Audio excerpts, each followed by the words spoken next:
maraming binito na unprogram appropriations at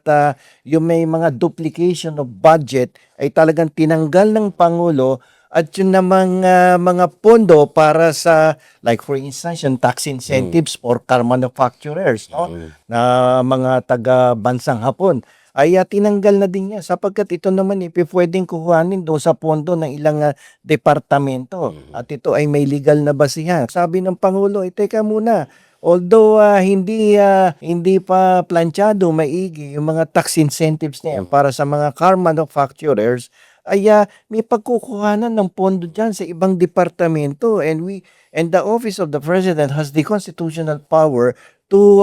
realign no the savings or the budget from one item to another item, from one department to another department within the executive branch of the government.